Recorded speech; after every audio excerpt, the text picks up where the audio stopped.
Hello and welcome to episode 33 of a grand tour with my great-great-granddad.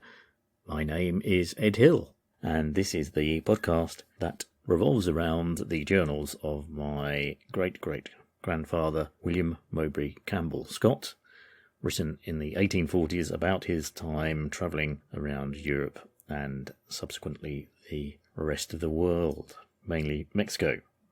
So if you're tuning in again, thanks very much for doing so. We've had a bit of a rise in listeners recently, so that's great. So if you are listening and enjoying it, that's brilliant. And I hope you're finding fun in all the previous episodes. And by all means, tell your friends too to listen if they're in any way interested in this period of history. Or if they're just interested in history in general, really. As I've mentioned before, because William talks quite a lot about the history of the places that he visits, that in turn makes me explore more about the history of them as well, and then I know it can lead in all sorts of directions, as actually I think you'll discover in this upcoming episode. If you're listening for the first time, basically I read a bit from the journal and then I stop and then I kind of explain a bit about some of the things that William's been talking about, because sometimes they're quite obscure. Well, they're obscure to me anyway, not being in the social circles of the 1840s and what was relevant then. But if you are tuning in for the first time, it's quite a simple format, really. I read a bit from the journals, I stop and I explain stuff, probably sometimes a bit too much, and then I start reading from the journals again, and then I stop again, ad infinitum. So I should, I think, just say a little bit about the last episode and where we'd got to in William's travels. He's finished his job as an engineer in Milan in Italy, working on the second oldest railway in Italy, and he's making his way with his family up through Switzerland into Germany and then up north through Europe, eventually ending up in Ostend, where he gets a ship back home. In the last episode, basically, he crossed the Swiss border into Germany or into the Duchy of Baden. It's now called Baden-Württemberg, but in that era it was known as the Duchy of Baden. So it's a very southern federal state of, well, now it's a federal state, then it was the Duchy, and a kind of autonomous geopolitical area of the southern German states of that time. But anyway, he's travelling not exactly completely along the Rhine, but close by the Rhine, northwards, and he'd been through Freiburg and Rastatt and ended up in Karlsruhe, which is where we begin this next episode. And then in this next episode, he'll continue on to Heidelberg and then Mannheim. This is my own modern-day ignorance. I didn't quite realise that this bit of the Rhine really is pretty well on the German-French border, of course. So he's a little bit inside that in the area of the Black Forest in Baden and travelling north. So that's really where he's got to. And in this next episode, basically, he begins in Karlsruhe, and he's travelling by coach or diligence or whatever you want to call it, a horse-drawn conveyance northwards. And when they get to Mannheim, that's actually when they get on a boat to travel down the Rhine. So in the beginning of this next episode, William is in Karlsruhe, and as you'll hear, he has a bit of time to have a bit of a ramble around the city of Karlsruhe, observing some of the architectural delights. So he's got a bit of time before they continue their journey on. But before we proceed any further, I will just say the usual thing about making contact with me if you want. There is a Twitter page that's called Scott of the Historic. That's at 3G Grand Tour, so you can message me there or just leave comments or anything you like, really, about the podcast. It may well be that you have a bit more knowledge about something I've been yapping on about and can enlighten me more about it, or whatever it is you want to say, or just leave favourable comments about how much you're enjoying the experience of listening to the journals of William. There's also a Facebook page, which is at Grand Tour with my great-great-granddad, and there's also a Mastodon account, which is GG Grand Tour at scotted@universadon.com. So those are ways you can make contact if you wish to. So this is the beginning of the next episode. As I said, William starts in Karlsruhe and then is making its way up to Mannheim.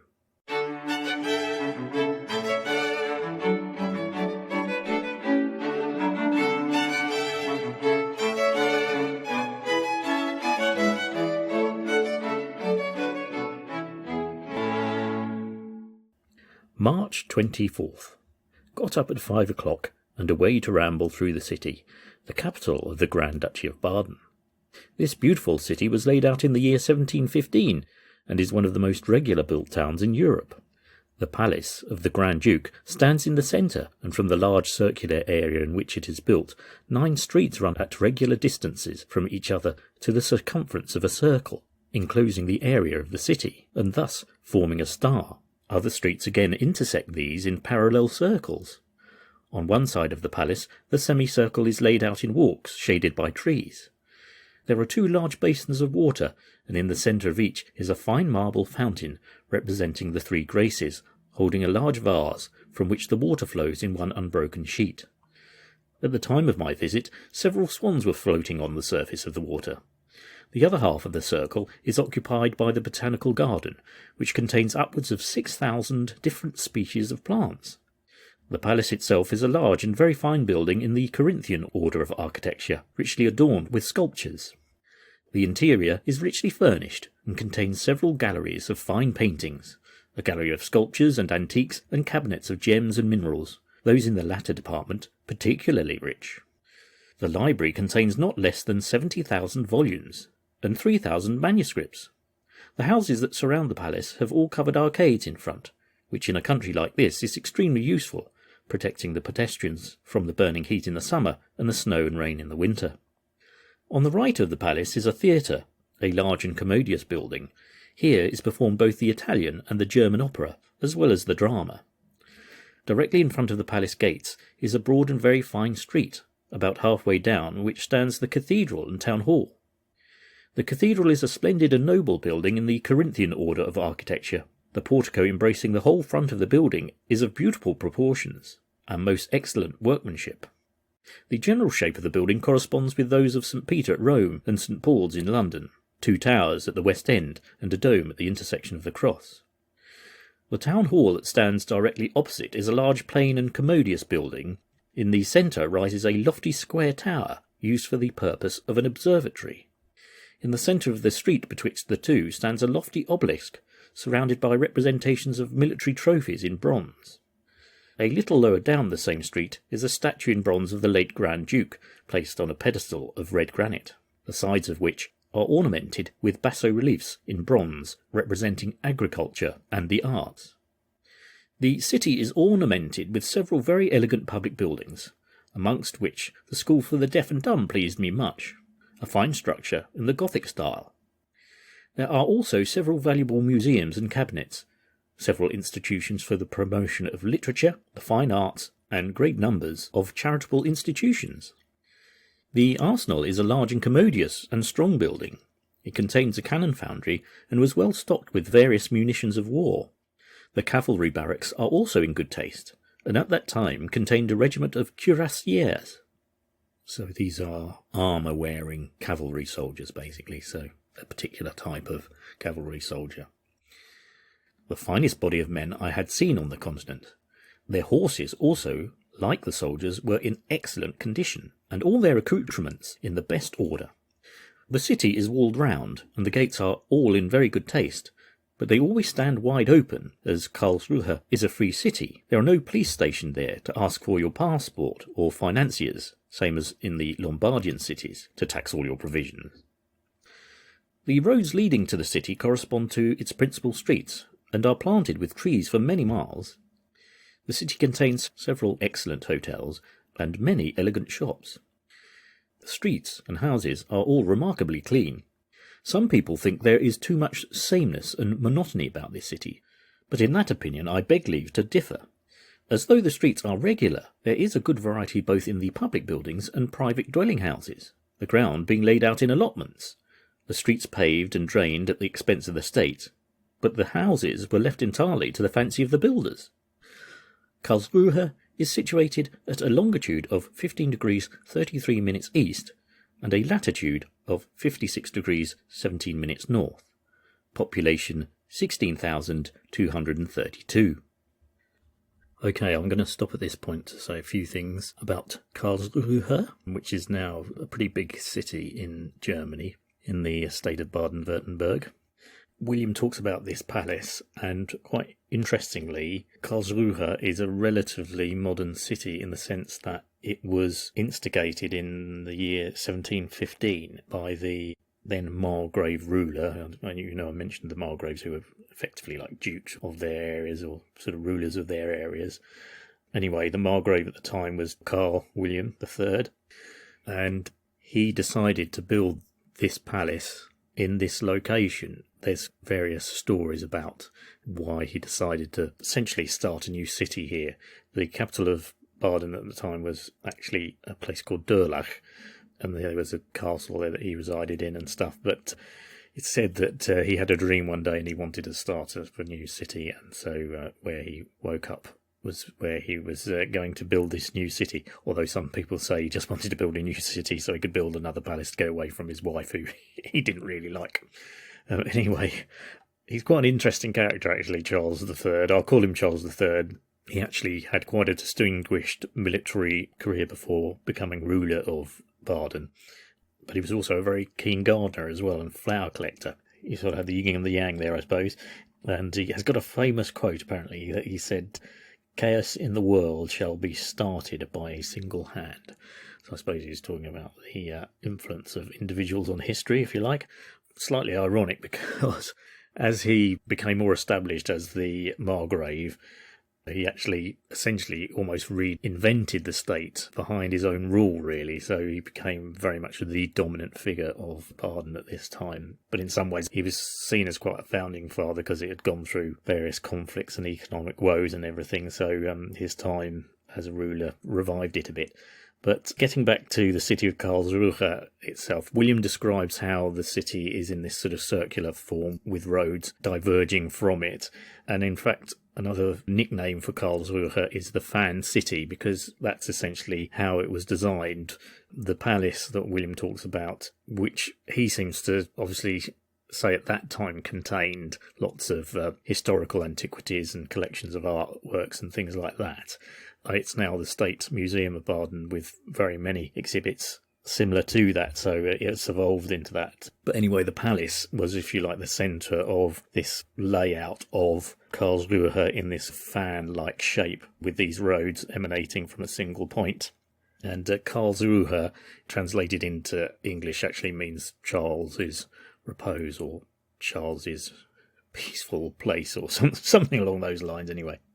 So that's the origins. In 1715, he laid the foundation stone for the palace, and then it grew from there. It was actually rebuilt in stone. They originally built the buildings in wood, but they burnt down, and so then it was rebuilt by a later Margrave in stone. But it was to these similar designs. And so that's why we can pinpoint the beginnings of Karlsruhe to that date of 1715. Karlsruhe grew quite rapidly after the initial building of the palace, and the reason for this is perhaps reflected in one of the comments that William makes. He said, some people say the city has a sameness about it, but I beg to differ, because the government set out the building plots and then allowed people to build whatever they wanted. In fact, to encourage more people to move to the new city, Charles actually, as an incentive, gave quite good tax breaks. In fact, it said people were allowed to build their houses for free. I don't quite know what that means in the sense of whether they were given the plots for free and then had to build their own building, or there was no charge that they paid for the plot, but then there was no further charge to build a building on it, and they were allowed to build architecturally what they wanted.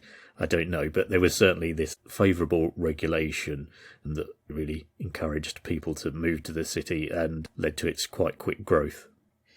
He was quite a promiscuous character, old Charles. In fact, at one point they said all the women in the palace were mistresses, because that's all there were when it came to women in the palace. Maybe another reason why he wasn't with his wife, I imagine. I just thought I'd move on then to talk about some of the other buildings William mentions. He calls it the Cathedral of Karlsruhe. Its name now is actually the Evangelical City Church of Karlsruhe, and it is quite an impressive building, as William says, similar to St Paul's and St Peter's in Rome.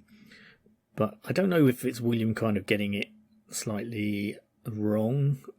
he describes it as having a dome in the middle, but actually the one thing that characterises its architecture as being a bit different, because the traditional thing would be to have a sort of dome or cupola in the intersection of the wings of the church, but actually the Grand Duke, Karl Frederick, who had it built at the time, insisted on having a tall bell tower at that point rather than a dome. So it doesn't have a dome as William describes it. It has a tall bell tower. But it is quite a big church, although it is surrounded by other buildings quite close to it. So it's not like a standalone cathedral. Now, one thing William doesn't mention, and it's slightly strange, he doesn't mention this particular architectural thing, but I suppose he's going from memory, so maybe he forgot about it. But there's actually quite a large pyramid in the centre of the square, which is actually the burial place of Charles III as the founder of the city. So that's quite a distinctive architectural feature that William doesn't mention. But as I say, I suppose, he was writing about it 4 years later, and I suppose you've got. I suppose that probably accounts for the fact that he mistakenly said there was a dome rather than a bell tower on the church, on the cathedral. The town hall that he mentions is quite a grand building too. It's opposite the church, and it's got a very red appearance, I think. Painted red, isn't it? Yes. And the whole market square itself was built to the designs of someone called Friedrich Weinbrenner. So it's kind of got this architectural consistency because it's all under his design. I think he does mention there's a statue of the Grand Duke there. Yes, there's a fountain there that's there as well, which I think he does mention.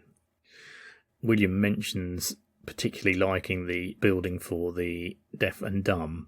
I can't find any reference to the building itself, but there was someone who was a very early pioneer of teaching deaf and dumb children called Wilhelm Hemmerling, and he was actually instructed by the Margrave, Karl Frederick, to look into how to educate deaf and dumb children.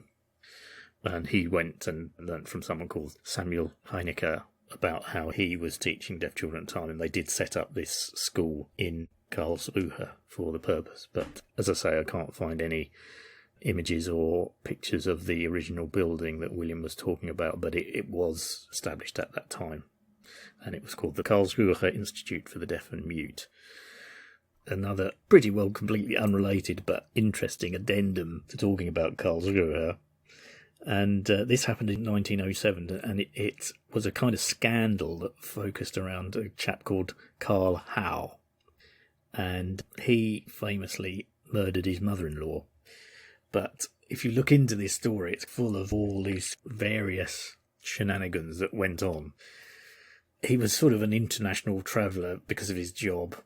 He was a lawyer, and he was working for oil companies and things like this. And he was all around Europe at the time. But it says, before the murder happened, when he was in London, it says Karl purchased several specific items: a wig, a false beard, a black hat, and a long black coat. And he also possibly purchased a revolver and sent a telegram to himself in the name of the Standard Oil Company, requiring him to go to Berlin immediately. Excusing himself, he left London, arriving in Frankfurt on the 3rd of November. He had no intention of going to Berlin, but he told his wife Lena that the meeting had been moved from Berlin to Frankfurt. He threw away the false beard he got in London and got a new one matching the hair colour of the wig. However, several witnesses who saw him on November 6th were drawn to remember him mainly because of his false beard. On Tuesday the 6th of November 1906, he went to Baden-Baden in disguise. He telephoned Mrs. Molitor's house, this is where his mother-in-law was residing, at 5:20 p.m, and the maid answered. He said that he was from Baden-Baden post office and asked that Mrs. Molitor come to the post office as they had found a copy of a telegram which he had complained about. Despite the maid telling Mrs. Molitor that the voice sounded like Karl Howe, she nevertheless headed out at 5:45 to the post office, taking Olga with her. Olga was Karl's wife's sister, and there has been sort of some suggestion that there was a bit of a romantic thing going on there as well. But anyway, the women became aware of a man following them. When they paused and turned, he shot Mrs. Molitor dead. His motivation appears to have been the inheritance via Lena of the outstanding family fortune. Karl fled in darkness and disposed of his disguise. He returned to his hotel in London. The police arrested him at the hotel a few days later and returned him to Germany for trial. This was like a big international scandal at the time, this case. It was full of intrigue. I suppose something perhaps like the O.J. Simpson trial would be a kind of equivalent scandal in our era. It apparently even led to riots in Baden. So this is one of these rabbit holes that you do when you're doing research into places. And I think the thing about Karl himself was it became an international story because he worked in America and he worked in Turkey and he worked all around Europe. So I suppose he could be seen as a bit of a equivalent to the jet set of the time, rich-ish. Although obviously not rich enough to think about trying to murder his mother-in-law so he could inherit his wife's family fortune. I don't know. It's probably well worth looking up Karl when you get time, just discovering more about this whole convoluted story around the death, the murder and everything, and all the complications and motivations and shenanigans involved around it. But obviously doesn't sound like putting on the false beard and the false wig did much to fool anybody at the time. And now it's time for another boring theatrical anecdote. Funny enough, it's just actually reminded me that when I was at uni or college and I was studying theatre and theatre crafts, at one time I did some sort of work experience for the Shaftesbury Theatre in London. And they gave me the job of going to another theatre in Greenwich to get some costumes for a production they were putting on. And I remember I went into the costume department and there was a lady there, and this really quite odd character turned up. Short guy turned up and he said, "You got any wigs, hats and stuff?" And the costume mistress, was very patient with him, saying, "Oh, yes, we have all these things." Yeah, I just need it, And he wouldn't reveal why he needed this wig and this. I don't know if he was after a beard as well, but he was definitely after a wig and a hat, and I think some glasses as well. And I just remember kind of thinking at the time, he's got more of the air of a bank robber about him. Certainly not an actor, anyway. And I just remember this strange incident of this guy coming in. Yeah, got any wigs? Yeah. And he was trying them on, and they just looked completely ridiculous as well. I mean, you've got to say sometimes the old wiggy thing doesn't really work. All these memories come about. I can also remember that at the time, I can't remember who it was. I don't think it was Peter O'Toole. Don't think it was him. I think it was someone else. Anyway, it was someone's dresser. I don't think they have them anymore, really, in theatre. But, big stars of the day used to have their dresser who used to help them in the theatre when they needed to do costume changes and look after their costumes and stuff like that. I mean, I suppose it is still needed if you need to do a quick change. I remember there was this little Irish chap who was a dresser. He had the most unconvincing wig you've ever seen. I think it was a lady's wig. Very bouffanted sort of style that sat on his head, and he spoke in quite a strong Irish accent. And yeah, that was another interesting character that I met around the very similar time. So these two things are sort of linked. So what I would suggest is, if you're doing anything in life, whether it's murdering your mother-in-law, robbing a bank, or looking after the costumes of a much-loved theatre star, avoid wigs at all costs. Avoid the wig.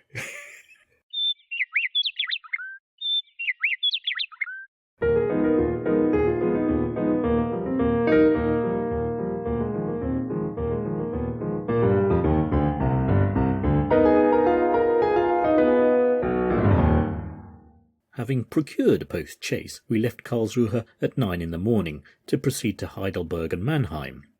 The steamboats not ascending the Rhine any higher than the latter city at this season of the year. The country which we traversed was very level and thickly wooded. The villages numerous, pretty large, and in general well built. At Bruchsal, one of the most considerable, we stopped an hour to bait the horses and partake of some refreshment. Bait's just another word for feed in that context. Leaving this, we entered the district of Bergstrasse, a fertile tract laying on the right bank of the Rhine, west of the Odenwald and Melibocus. Melibocus is just the name of a very high hill or mountain in that area. and forming a beautiful road of 30 miles in length, planted with vines, walnut and chestnut trees. It extends from Darmstadt to the convent of Nienberg, about a mile distance from Heidelberg. All travellers on the Rhine are delighted with this road. We reached Heidelberg at 4 in the afternoon. This is a city belonging to the Grand Duchy of Baden, and is equally distinguished by its charming situation and its university. It stands at the foot of the beautiful Königstuhl. So again, that's another big hill or mountain on the Rhine, and on the left bank of the Neckar. It's the Neckar River, over which is a bridge 700 feet long, and from it a most superb view extends between the high mountains over the valley of the Rhine and the Vosges. The city has rather an ancient appearance, but the walks are as various as they are beautiful. The view from the Königstuhl is one of the most enchanting on the Rhine, embracing cities and villages with a lofty range of mountains in the distance. The university, called the Rupert Caroline University, in German the Ruprecht Karl University. The university was formed in 1386 and is the oldest in Germany after those of Prague and Vienna. It early adopted the Calvinistic doctrines and took an important part in the Reformation. In the 30 Years' War, Heidelberg was taken by the Catholic General Tilly in 1622, who took away the most valuable part of the libraries, which was very injurious to the interests of the university. So Johann Cereclas Tilly, Count of Tilly, was a field marshal during the 30 Years' War for the Catholic side, and he was quite successful with several victories during his time in charge. Heidelberg was ceded to Baden in 1802, and a new era began in her university, under the patronage of the Grand Duke Charles Frederick, who was considered as its restorer. It has now an annual income of 66,000 guilders, and is divided into 5 departments. There are besides many professors and lecturers. The library contains 50,000 volumes. The university has 2 botanical gardens, a clinical institute, a lying-in hospital, etc., etc. A lying-in hospital is one that would have been dedicated to childbirth and mothers recovering from childbirth. These days, Heidelberg University, or Ruprecht Karl Uni, is one of the most prestigious in Germany, mainly specialising in sciences. And in fact, there have been 33 Nobel Prize winners associated with that university down the years. If you're interested, it might be worth looking up its history. It's very long and prestigious, apart from a, let us say, not so pleasant history during the Nazi period and the Second World War. But that was the same for most universities in Germany at the time, so it would be wrong to single out Heidelberg in particular. The ancient electoral palace stands on a hill close to the city. The keep and outer wall of the platform is still entire, and a beautiful walk passes through the plantation adjoining the castle. The country produces wine in a great abundance, and Heidelberg has long been celebrated for its immense tun that is in the cellar of the castle. It is made of copper and hooped with iron. It holds 600 hogsheads. The manufacturers of this city are all on a limited scale. They embrace, however, a variety of articles, as woolens, silk stockings, paper and tapestry. There is a railway from the city of Mannheim, which will be extended both ways, and form part of the great German lines of railway on the right bank of the Rhine. Heidelberg is 10 miles south-southeast of Mannheim, 14 northeast of Speyer, population 12,500. I'm going to butt in here to say a couple more things about this section of the journal. The first is about this bridge across the Neckar at Heidelberg that William sees. Its official name is the Karl Theodor Bridge, but it's mainly referred to as the Old Bridge. And the one William is looking at was built in 1788. There'd been numerous other bridges on that location since sort of medieval times. It goes across the Neckar and it connects 2 areas of Heidelberg together. But one notable thing about it is it has, since the 1500s, there's been a statue of a monkey on the bridge. So this monkey, it's got its bottom facing towards the city of Mainz, and it's also got a mirror in its other hand. So it's scratching its bottom with one hand, and it's looking in a mirror with the other, or at least it was. As I say, there's been various incarnations of this statue of this monkey on the bridge. Apparently it was originally done to mock the Bishop of Mentz, to demonstrate that he didn't have any power over the people of Heidelberg. So that's why his bottom's sort of facing in his direction. The most recent version was actually placed there in 1979, and I think it's by an artist called Gernot Rumpf. And the monkey he designed is quite different from the original medieval monkeys. I'd describe it more looking like a baboon, really. And in its hand, on one hand it's got a mirror, but on the other hand the monkey isn't scratching its bottom, it's making the sign of horns, which is, when you have your first and fourth finger up in the air and your middle two fingers sort of down, so that kind of rock and roll kind of like look as well. Anyway, they call it the sign of the horns. It's got numerous meanings in different cultures, so I don't know why Mr. Rumpf decided to choose that as the symbol that he was making in his other hand. Apparently it attracts lots of people as a tourist spot to come and see this monkey. Underneath the statue there's a poem that was apparently written in the 17th century about this statue that's on the bridge by a poet called Martin Zeiler. He wrote a few little words about it. It says, "Why are you staring at me? Haven't you seen the old monkey in Heidelberg? Looking around and you'll probably will see more monkeys like me." So I suppose even then they were making the association, before Charles Darwin, of the comparison between humans and apes. So perhaps Martin Zeiler knew something others didn't as regard evolution. I don't know. But anyway, it's just a sort of curious thing about this bridge. But it would have been the one William was observing at that time. And it helped to grow the expansion of Heidelberg as a town as it went across the River Neckar to broaden the area and suburbs of it. So if you ever get a chance to go to Heidelberg, seek out the Heidelberg Bridge Monkey.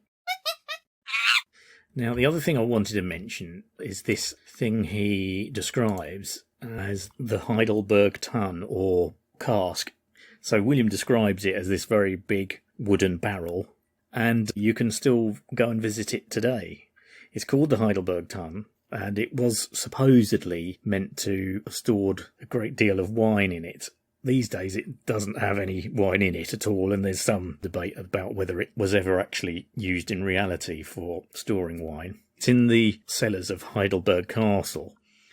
It is very big. I mean, it's like the size of a small house, I suppose, or I don't know, like a big round double-decker bus, but it's very big.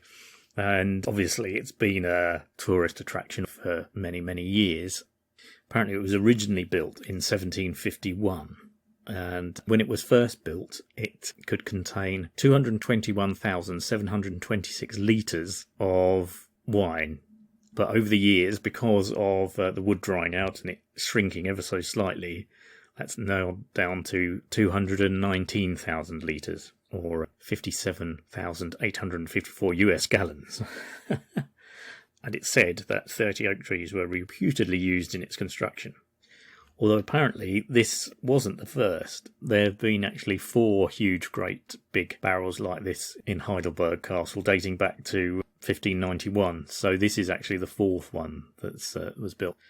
According to tradition and local legend, the eternal keeper of the enormous tun remains Perkio of Heidelberg, once the court jester and master of the castle's spirits production, and a famously Herculean drinker of wine. So he liked to drop. Perkio of Heidelberg was a notable jester and court dwarf of Palatine Charles III, Philip of Heidelberg.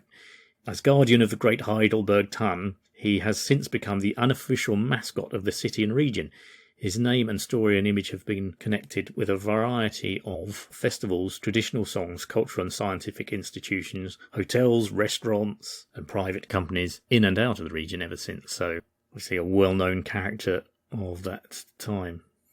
Just going on a little bit about old Perkio of Heidelberg, it says here, Perkio quickly became celebrated for his massive wine consumption despite his small figure. Contemporary accounts document that he regularly drank between 5 and 8 US gallons of wine a day. Since he knew much about wine, he was also given the responsibility of looking after the castle's wine stocks. Many found amusement in the striking contrast that tiny, funny Perkio was in charge of the largest wine barrel in the world, the massive Heidelberg Tun, while famously having a love of drinking. According to popular legend, Perkio lived happily into his 80s, having never drunk anything in his life save for wine. Yet one day he took ill, and the town doctor had him drink water. He died the next day.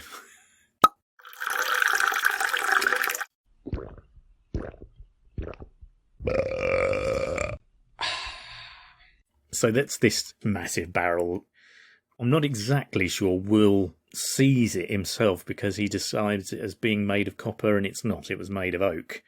I mean, it would have had copper bands around it, I think. So, I don't know, I get the impression he hadn't actually seen it himself, which again suggests he must have some sort of tour guide with him or reference book when he looks up these things that he's discussing and talking about when he's rewriting this stuff 4 years later from, I suppose, his small bedroom in Zacatecas in Mexico.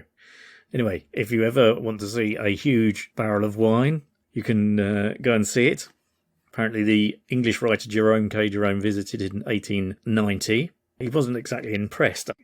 He said, "What there is of interest in the sight of a big beer barrel, it is difficult, in one's calmer moments, to understand. But the guidebooks say that it is a thing to be seen, and so all we tourists go and stand in a row and gape at it."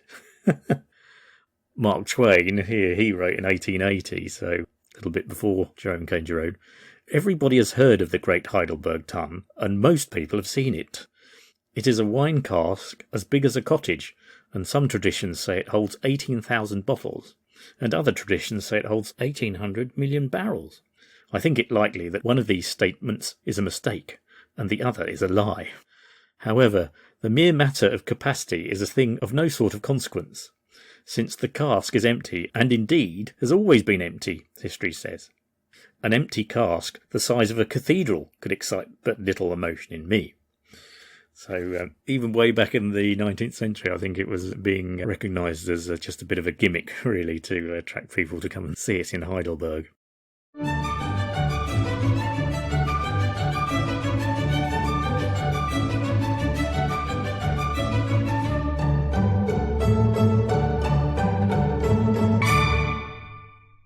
Leaving Heidelberg and passing through the village of Endingen, which contains a large and ancient palace and an extensive park and pleasure grounds with several avenues of large stately trees, and also a very large church with a lofty spire, we reached Mannheim at 6 in the evening. March 25th. Good Friday. As we were not to leave this place until the evening, I had plenty of time to look around and visit most of the objects of curiosity in this city. The city of Mannheim is also in the Grand Duchy of Baden, and stands on a point of land just where the Neckar flows into the Rhine, and there are here bridges of boats across both rivers. The city is built with great attention to regularity, and was originally strongly fortified, but its ramparts were levelled and laid out in public gardens and walks, whilst Mannheim was in possession of the French. The palace of the Grand Duke is situated near the Rhine. It is built of a red-coloured stone mingled with a white sort, and the palace in its general appearance bears a striking resemblance to that of Hampton Court.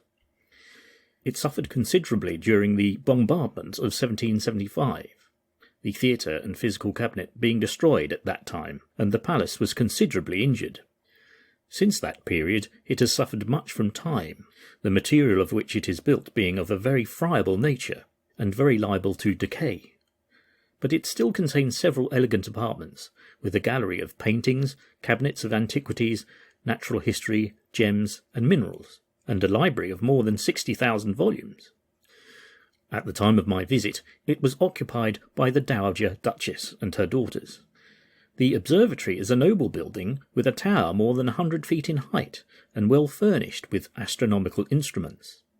Not far from the palace is the cathedral, an edifice in the Corinthian order, richly decorated in the interior and bearing a strong resemblance to that at Karlsruhe. The merchants' hall at the bottom of a large square is a spacious and handsome building with a lofty tower and clock, and surrounded by a covered arcade, under which are some very elegant shops. In the centre of the square is a large fountain, in the centre of whose basin is numerous groups of figures in bronze on a pedestal of marble. but after examining them for a considerable time, I was totally unable to comprehend their meaning. Proceeding at a considerable distance down the street leading from the palace, I came to another square, much larger than the first, and which is used as the marketplace. In the centre stands an extremely fine and large fountain, abundantly supplied with water. Several emblematical statues in bronze, representing the different rivers in Germany, are placed in the basin, according to the size of the rivers they represent. So, as the volume of water from the figures pours forth, the Rhine and Danube being the principal rivers, pour out a vast quantity of water, whilst those of the Neckar and Main and Moselle are comparatively small. On one side of the square is a large building with 2 towers, one half of which is a church, and the other a court of justice, which is a thing not often met with under the same roof. Over the principal entrance to the church is a fine marble statue of Faith, and over the entrance of the other is a statue of the same material representing Justice, bearing the sword and scales. At a short distance from this I passed through one of the gates, which, though the French levelled the walls and ramparts, left them standing, as most of them possess considerable merit from an architectural point of view. In a few minutes I found myself on the banks of the Neckar. Here I had a view over the country for a considerable distance, over rich and beautiful meadows, studded with beautiful villas, farmhouses and villages, amongst which the silver Neckar wound itself across the plain. Continuing my walk through the beautiful gardens and pleasure grounds, which was formerly the ramparts, I came upon the banks of the famed Rhine, but which here represents no features of remarkable beauty, as at this point it flows through a flat and comparatively uninteresting country. Close to the river stands the custom house, which is as handsome in an architectural point of view as it is commodious and useful in a commercial one. Near it are several noble inns, and also the offices of the steamboat companies, as there is no lack of opposition in that department. I went across the bridge of boats to a small village on the opposite side in the Prussian territories, but there was nothing to attract particular attention. Returning and entering the city by another gate, I passed the arsenal, a large and massive building containing a foundry for casting cannon and steam engines, and all the necessary machinery for boring them. The great yard attached to the building was well stocked, with both battery and field guns, mortars, howitzers, shot, shells, etc., gun carriages, and ammunition wagons. The city also contains a large barracks for both horse and foot soldiers. The convents of the Augustinians and Capuchins are also fine buildings. The theatre is also very good, and that of the Post and Diligence Office large, commodious, and well adapted for the purpose. The city contains a number of good inns and several respectable shops. One thing particularly struck me, and which I never noticed in any other city, is that at the corner of every street there was placed level with the first floor, on a bracket fixed to the wall, statues as large as life of the Crucifixion, the Virgin Mary, or some of those numerous saints, bishops, or martyrs that figure so conspicuously in the Roman calendar, and gives the whole city somewhat the appearance of the interior of a Catholic church. I have tried to investigate whether any of these street corner statues still exist. I haven't been able to see any examples in my research. There may well be one or two left, I don't know. Of course, a lot of these places were heavily bombed as well in Germany during the Second World War, so maybe these statues on the corner of buildings on the streets just aren't there anymore. There wasn't any obvious examples that I could see. Several of the dukes have wished to render Mannheim a place of trade, for which its situation, near to 2 such fine rivers as the Rhine and Neckar, offers great advantages, but the same circumstances made it an important military station, and exposed it to sieges, bombardment, and the destroying passages of hostile troops. Mannheim is 12 leagues south by west of Mentz, 11 leagues north of Karlsruhe, population 21,000 persons. So I'm going to stop here and just say a few things about Mannheim that William mentions. Just firstly, he uses this term bridge of boats, which I think you can probably imagine is a bridge that's made up of pontoon floats that crosses the river, and these were used quite a lot at this time along the Rhine. Obviously, as times progress, most of them have been replaced by fixed structures, but bridge of boat seems to be almost like the 19th century term for what I would probably call a pontoon bridge, really. Just to mention Mannheim Palace, it is a very large building. In fact, it's said to be the second largest baroque palace in Europe to Versailles. So that gives you an idea of how big it is. And in fact, apparently the architects, when they built it, they deliberately made sure that there was one extra window in the building compared to Versailles. So there was obviously a little bit of one-upmanship there. It was built in the 1700s, finally being finished in 1760, but the instigator of building it was Carl Philip III, the elector of that area. So there's quite a lot of interchangeable titles for people who essentially were, for all intents and purposes, dukes or kings or rulers of an area. They were called electors because they were distinguished aristocrats who every so often elected who the actual ruler of the whole of the Holy Roman Empire would be. But in their own right, they were quite senior royal types or figures of importance and rulers of their areas. So in the 1700s, one of them was Carl Philip III, and he instigated building this massive palace with rather difficult financial consequences for the rest of the state of Baden. These days, the building is mainly used, or part of it is used, as buildings for the University of Mannheim, and it's painted in these rather striking combination of cream and red ochre colours. I wonder, actually, because William mentions the material, the original stone, being quite friable, and I wonder whether that was a reason they did paint it.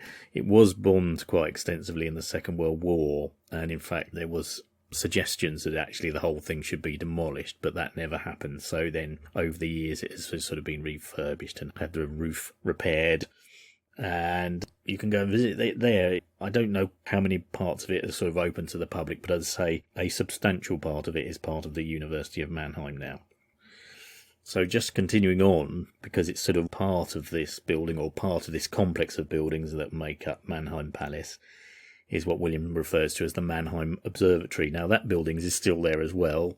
It's a tower-like building, squarish tower, with not, I wouldn't say, a kind of obvious dome at the top.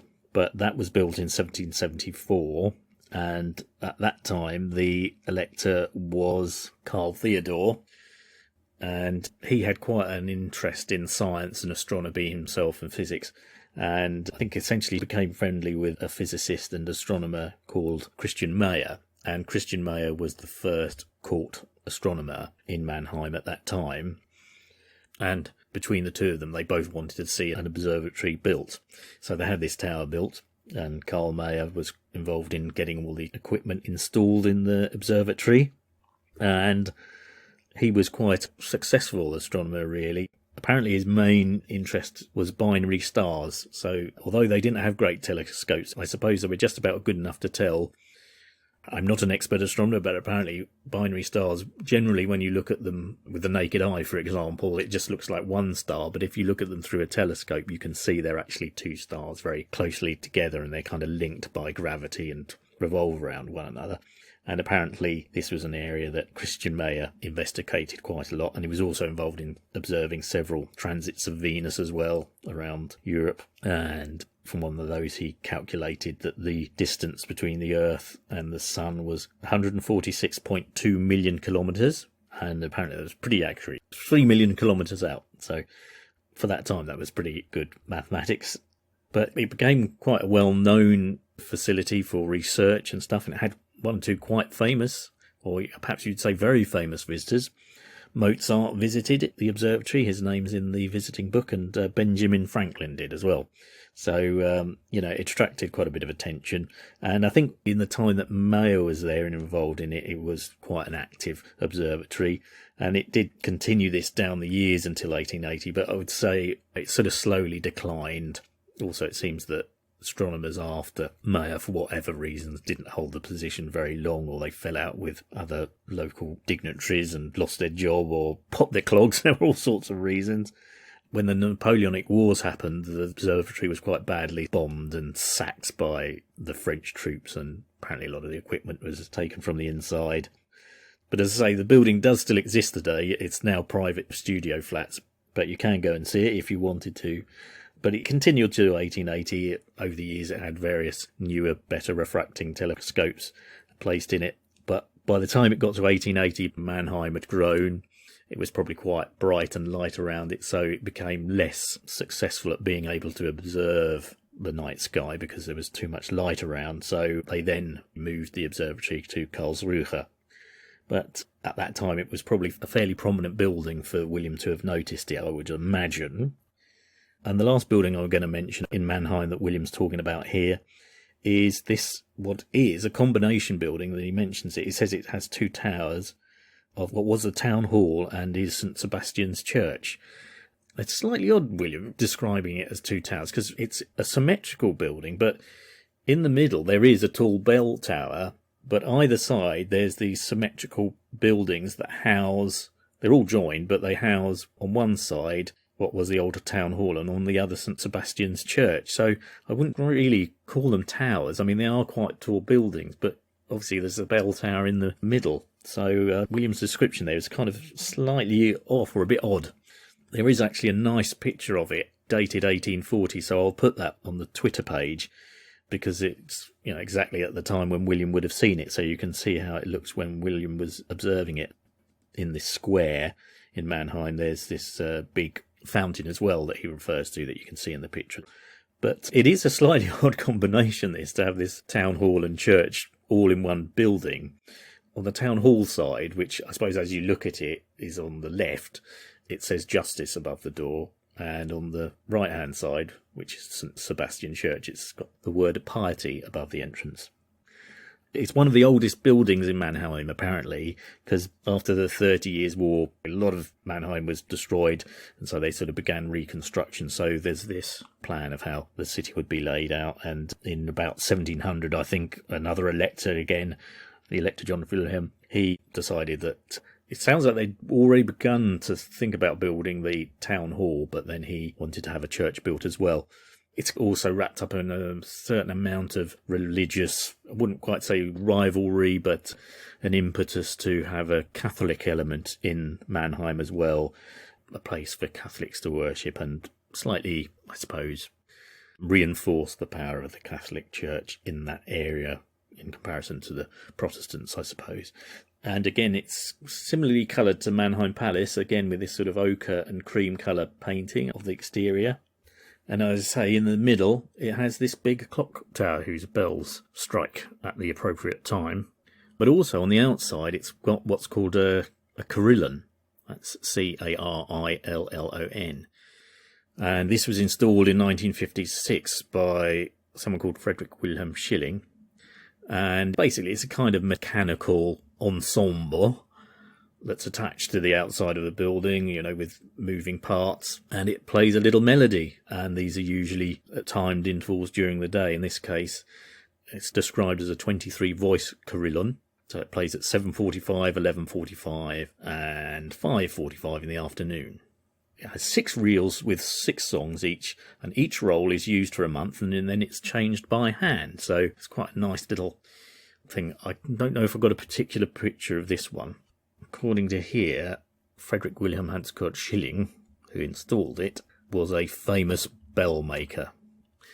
Schilling came from a line of bell makers, and he set up his own company post-war. Apparently he cast almost 8,000 bells that went from his Heidelberg foundry all over the world. So a very renowned bell maker, but he was responsible for this carillon. And looking at his Wikipedia page, it's got there a list of all the bells that his foundry and he was responsible for. There's certainly a lot at each bell. I think they've listed all 8,000 bells. Looking at it, blimey.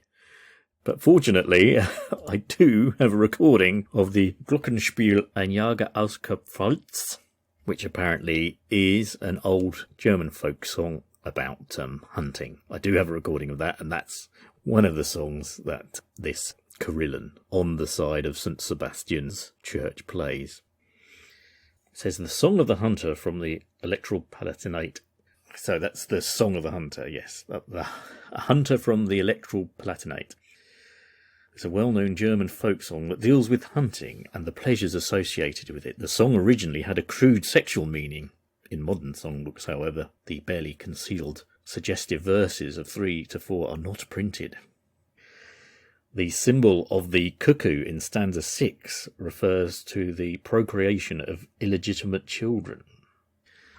So yeah, I think this crude sexual meaning, I think one would perhaps say, is making an association between hunting for deer and perhaps, I think you could say, hunting for sexual conquests over women. Perhaps not the most enlightened theme or meaning to modern ears, so no wonder they have played down these sexual connotations. There's some words here translated. He shot a deer and a hare. He met a maiden, and she was 18 years old. The hunter's pleasure, the great lords are aware. Yes, yes, how to shoot game. Know what I mean, son? Nudge, nudge, wink, wink. Say no more. Well between his legs the deer must be shot. 1, 2, 3. Now I never ride home until the cuckoo cries. He cries all night. There we are. The Hunter from the Electoral Palatinate is a German folk song that at one time was quite a raunchy number full of German double entendre, if that's not a contradiction in languages. Oh, hang on, I've just looked this up. Apparently the German for double entendre is doppeltes Hören. Anyway, it sounds a bit like this.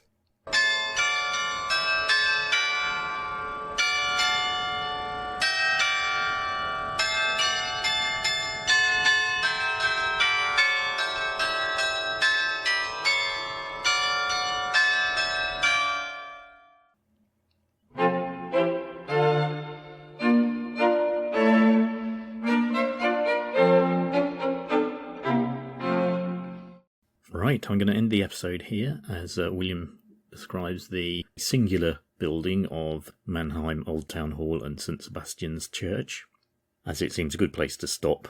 As the journal continues, he spends a little bit more time in Mannheim and then continues his journey down the Rhine. So I think that'll be a good point to kick off episode 34. I hope you enjoyed the episode. There were one or two interesting divergences from the main topic of William's journey, but as I mentioned at the beginning, that's sometimes the case with this hike. It's my own fault. I get distracted down rabbit holes and into other things about some of the places that William's visiting, but I think it adds a bit of colour to sometimes discuss some of the other things associated with these places that he's mentioning. I'll just repeat that if you want to get in touch with me, you can do so by those ways I mentioned at the beginning of the podcast. That's X, Twitter, whatever you want to call it, and Facebook. On Twitter, if you put in Scott of the Historical 3G Grand Tour, you should find it. And likewise with Facebook, if you put in @Grand Tour with my great-great-granddad, it should be there. And also with the podcast itself, if you just put that into a search engine, you should see all the episodes on the numerous podcasting platforms that are now available. Maybe one of those is your favourite, as I tend to say, wherever you get your podcasts from. It's always good to get some feedback of whatever kind, so do get in touch if you wish. Anyway, that's it for this episode. If you have been, thanks for listening.